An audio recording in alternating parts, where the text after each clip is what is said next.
Bueno, buenas tardes a todos. Muchas gracias. Good afternoon. Thank you for being here. Thank you, GeneXus, for this opportunity to share some of what Google has prepared for this meeting and Google's products on the cloud. I'm José Rodríguez. I work for Google. I'm responsible for cloud sales in Latin America. This sales team for the cloud was just created. I just come from Google Maps and Google Search for companies. Now, this is a new initiative, a very interesting one, a spearhead initiative. And part of what I would like to share with you today is why Google is part of this business. Google is involved in this business because it was born in this business. The original founders thought of a mission that is still alive for Google today. Google's mission is to make worldwide information universally available. This is Google's mission, and it shapes its core business. This core business of Google is directed to advertising. That is to say, we have won the loyalty of cyber people, and they come to Google once again because Google takes this public, these visits, and manages them and directs them to people who promote different products and want to capture such target populations. Google is a very interesting company. It invests a lot of money in technology, but it does not make money out of technology. It makes money out of advertising. Today, over 80% of its revenues come from advertising.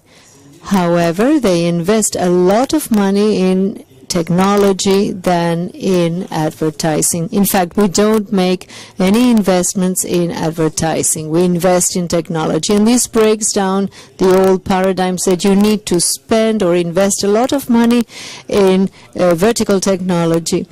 We invest large amounts of money in one vertical to earn money in another vertical. And this makes Google a very, very special company. So, having said so, Google, in trying to innovate, decided to revamp one of its newest divisions. Google is only 16 years old. That's what we celebrated a few days ago. And for about the last 6 years, we created a division called Enterprise. Now it's called Google for Work. And Google for Work is a division that sells technology and not advertising. In this division, what we do is we go out into the market to provide companies and governments with our technological platforms so that they use it to their own benefit. What do we sell in this division? We don't sell advertising. We sell Google Maps and Google Earth for companies and governments. We sell the searcher that is located in an appliance that we give the company so that they do corporate searches.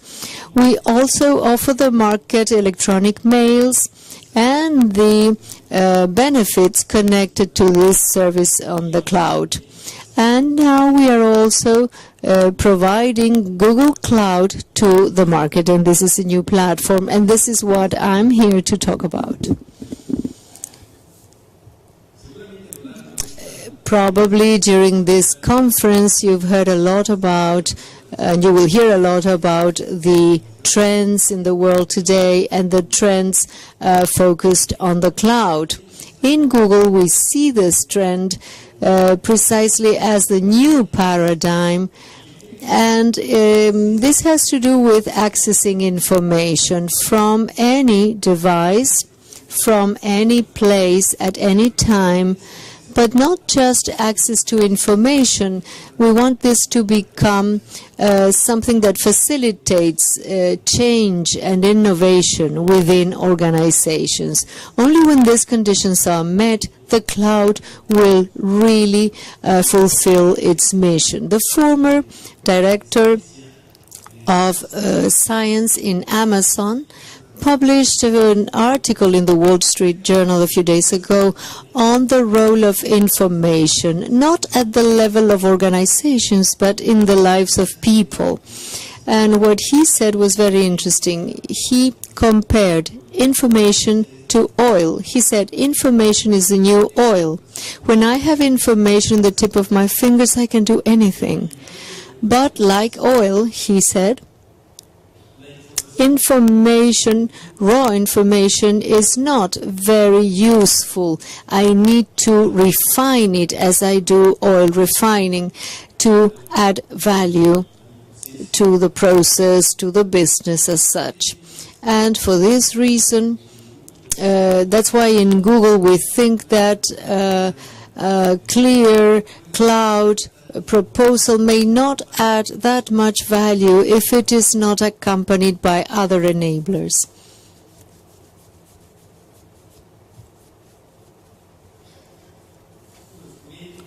Let me tell you that in our vision, life moves faster and faster at the level of organizations. In the former century, a company would take, according to Standard & Poor's, up to 75 years to mature. Today, companies mature in a period of 10 years. They either mature or die.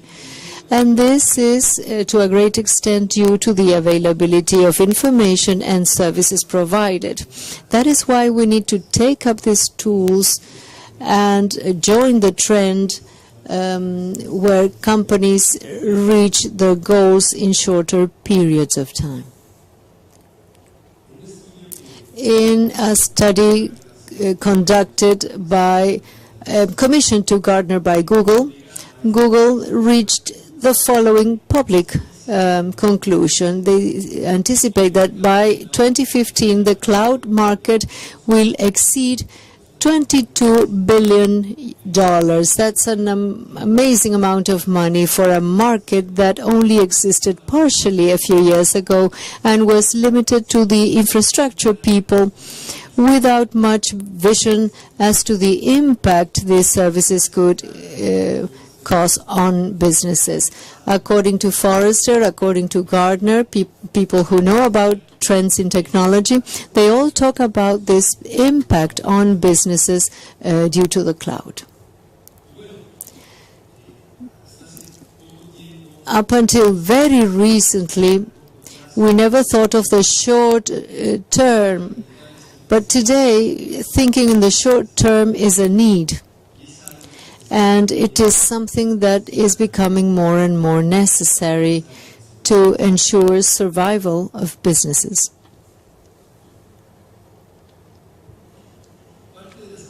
Part of the characteristics of this new trend in the world of technology is precisely the dynamics, the capacity to make this computing capacity accessible, and also being very flexible in terms of the demand and having instant access to solutions and information required.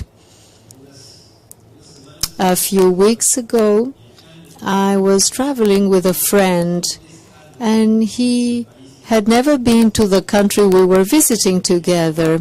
So he took his credit card, we were having lunch, and he paid with his credit card. That was a U.S. credit card. And his card was not accepted. The incident would have stopped there, but in the interim, while I was taking out my card to pay, he got a phone call the bank was calling him, and 5 minutes after his plastic was rejected, the bank told him that there was something unusual in the use of his credit card, and probably somebody was cloning his plastic. So he said, no, I'm not using it wrongly. I myself I'm using this card. So he was asked for a few data. He returned the card, and his payment was accepted. It was amazing. But it happened because this very high availability of information, which allowed him to pay what a few minutes before he had not been able to pay. And this has to do with the use of information in a more accelerated way, and this is managing large volumes of information. Now, what are the patterns in the use of information? There is no one single pattern. Each business model has a different pattern, and those who offer, who make bids for a solid proposal are compelled to recognize this. Very recently, we call something on and off, which is a possibility for my business to grow very quickly, and demand will have the same behavior, and in a short period of time, that's over and requires no more information. But later on, following this pattern, I will require growth. So I don't have a capacity to respond to this kind of need, and therefore the only thing that can help me is the cloud. Not all requirements are for a very fast growth, but this requires infrastructure. As I grow in a more accelerated pace, I cannot buy infrastructure with the same celerity, because that wouldn't be feasible. Other patterns that are very clearly detected, those unpredictable patterns, they have to do with a demand or a consumption. Maybe I'm not going to have that consumption now, but I will have it in the future. Or the other example, this predictable bursting of things. We have one case at the Federal Electoral Institute in Mexico. We know that every election period has a high demand, and they use Google, they use the cloud and Google Maps, because they offer maps to locate the voting areas and any progress made in terms of electoral preference according to geography. And this already tells us that during elections there's going to be a very high demand, and when we have no elections, maybe journalists will require information, but the demand will lower. So this type of patterns tell us that it is not affordable to have our own structure. So the cloud proposal does make sense to respond to these very unusual situations at a lower cost. And that is a very important aspect in the cloud proposal. That is the possibility of reducing the costs. It doesn't make sense if you reduce costs of 20-25% regarding what I should be spending to respond to the consumption patterns. This must be more dramatic. It has to be a drop of prices that is considerable, so it doesn't make sense. It should be 15% of what it would cost me have my own infrastructure to respond to the demand. And in most cases, that would make the business impossible. This is the kind of thing that people want if they want to stay in the market.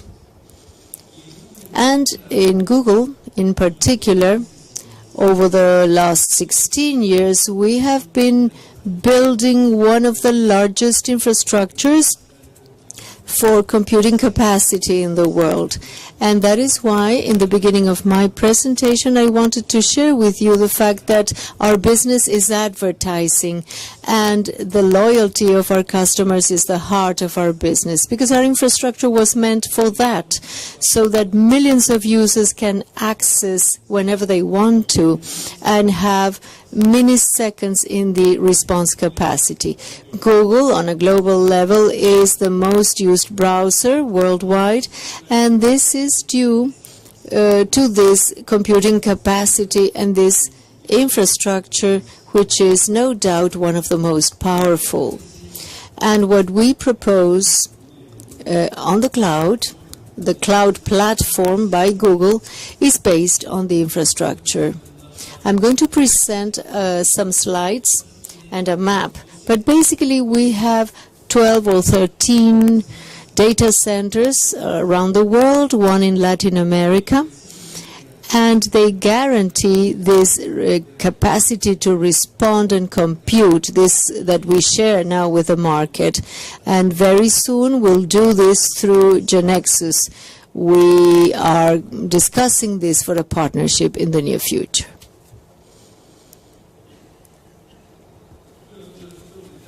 Another important detail is that Google is committed to the environment. The electrical energy capacity that we consume in our data centers is produced by us, almost all of it. And a good part is consumed from wind farms. We also have our own network of optic fibers connecting our data centers, and we ensure the very speedy response to customers. This map needs to be updated. About a year ago, we opened a data center in Chile, and we have also a center in Latin America with a very important agenda for expansion in terms of data centers, and we are reducing the latency of the services we provide as cloud platform. This has to do with what I said before about investment and how strong these investments are in terms of infrastructure and data centers. And this is because we have this vision on the importance of the cloud for the market.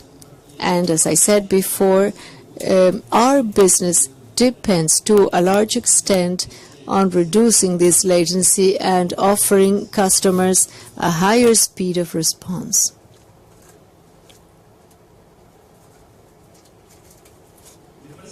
I think it is also important, and I will take this opportunity to talk a little bit about Google innovation.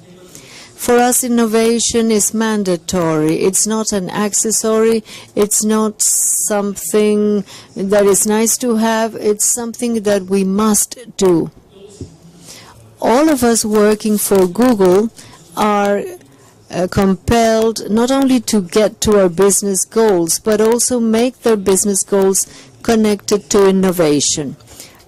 Some time ago, I told one of you something about innovation and about why innovation is so important to us.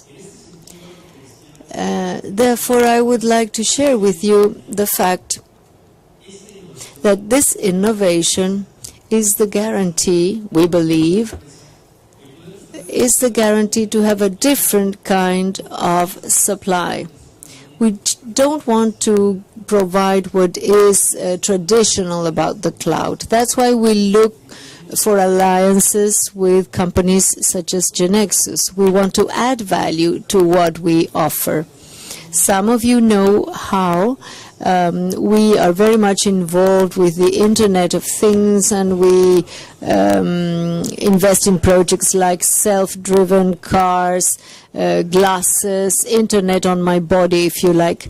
And this kind of projects, like the new investments in Android, want to provide a more integrated proposal that goes beyond the sale of infrastructure, so that the customers can have more integrated solutions aligned to their businesses. That is why, then, we are very much involved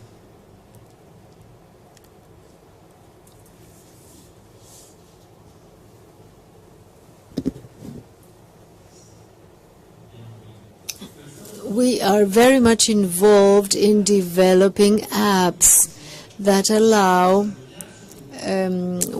developing something on the Google platform, but also accommodating them to the specific business someone is involved in.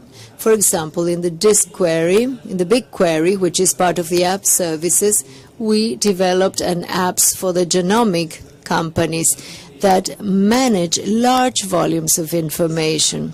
And with that specific app developed for genomics, they can develop applications and handle information so as to obtain very quick results. We're not just aiming at reducing costs, but generating high impact on the businesses. This is a good example of how we can do things from the infrastructure, things that go beyond a model that simply reduces the cost of infrastructure. This is what I was talking about when I mentioned this comment by this person who said that information is the new oil in the world, and that this oil should not only be available, but it should be processed and refined so as to obtain the real product. Information itself, though it may reduce costs, will not add value if I don't have the right applications. That's a very good example, and that is why our partnership with GeneXus is so important. Because no platform on the cloud will be able, and it's not possible to accept all platforms available for a development. And platforms like GeneXus will allow us to migrate more easily from one platform to another in order to obtain more benefits from the cloud platform that is so important to us. I'm going very quickly just to give you time for questions. And then we'll leave another 5 minutes for your questions. Okay, this is what Google is offering today to the market. This is infrastructure as services, platform as service, and software as service. Not very different from what you have heard, but up until here we have software as service. This is a group of services around electronic mail. In Uruguay, we have several customers. Also in Argentina, we have customers on the cloud who were born in the cloud, who use these services of Google, like Mercado Libre, Despegar.com, very serious, robust companies in the southern cone of South America who are using the software as services in Google. What you see in gray is what Google as an organization does, and in red you see what the customer can do. In infrastructure as a service, on the side of Google, we do virtualization, servers, networking, and this is available for clients to do applications, to use their own operation system. We have infrastructure so that customers independently scale it up, reduce it, downsize it, or whatever. What has to do with platform as a service would allow the customer only to deal with applications and data, and all the rest is by Google with the same capacity of scaling up or downsizing the demand at the time required, even in terms of hours. We sell years, days, even hours of processing or hours of service. And in the case of software as a service, this is all by Google. As I said before, what we provide, these three vertical groups, compute and app engine, part of computing, storage, and app services, as the greatest added value. And this has to do with aligning to the needs of each customer in handling large amounts of information, and with apps, prefab apps for each of the customers. Generally speaking, I think I took too much time, and I would like to allow a few minutes for questions and answers. The presentation is available. You can access it But let me just mention a few of our customers, and then we'll leave time for Q&A. Today we have 3 million active customers that use Google's cloud, and some of them are very important. Snapchat is a chat for photography. It's very popular in the US, and it stands on Google platform. It's much fun. Some top is sells records. Maybe you know some of them, maybe you don't. But we have a customer that Best Buy is very well known, a very important company. They sell technology in the States. Rovio, the owner of Angry Birds in its web version, which also rests on Google platform, and you can play it in a free of charge version. Here you can see the speed at which the game is played. It's one of the fastest games worldwide. It has millions of users, and it rests absolutely on the Google platform. We still have 5 minutes. We'll devote them to questions. I'm ready to answer your questions, please. Sir?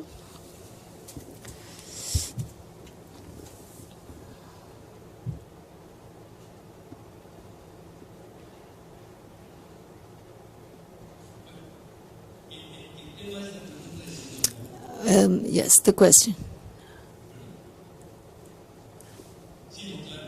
We cannot hear his question. He's asking something about security. Security provided by Google is certified. There are several certifications around security. Today we have an ISO certificate, and we are in the course of getting other more specific security certifications that we will get in 3-4 weeks, and we will make a public announcement as to that. We have very safe schemes in Google, but in general we need a certification, and 2 of the 3 more important certifications in the world will be released in 4 weeks at the most. I don't know if this answers your question. Are there any other questions?